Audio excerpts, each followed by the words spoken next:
सोबत राहिले याच्यातलीच एक गोष्ट।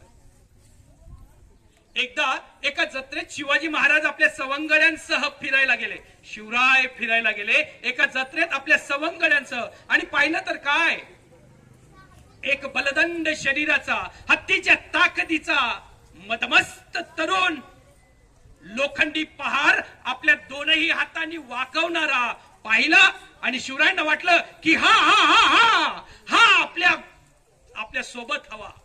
हा अफाट ताकदीचा, हत्तीच्या ताकदीचा, प्रसंगी हत्तीशी ही कुस्ती खेळू शकणारा हा मदमस्त तरुण शिवरायांना वाटलं की हा आपल्या सोबत पाहिजे। शिवराय त्याच्या जवळ गेले आणि म्हटले, कोण रे तू?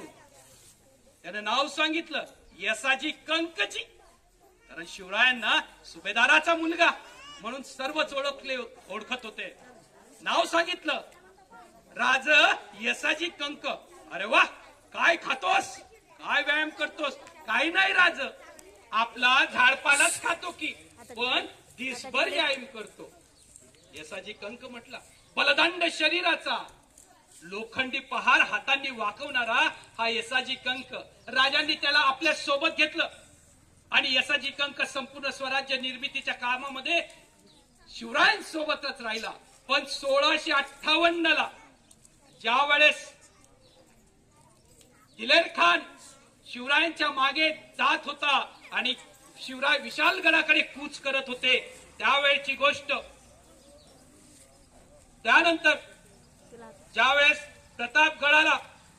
प्रतापगडाच्या पायथ्याशी 1658 ला अफजल खान आणि शिवराय यांची भेट झाली, त्यावेळेस ठरलं असं होतं की अफजल खानाने स्वतःचा वकील आणावा आणि 10 अंगरक्षक सोबत ठेवावेत। शिवरायांना हे स्वतःचा वकील आणावा आणि 10 अंगरक्षक सोबत ठेवावेत।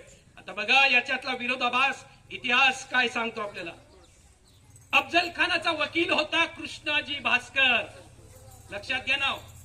अफजल खानाचा वकील होता। ज्यावेळेस 1658 ला अफजल खान आणि शिवाजी महाराज यांची भेट झाली, अफजल खानचा वकील होता कृष्णाजी भास्कर आणि शिवरायांचा वकील होता काजी हैदर।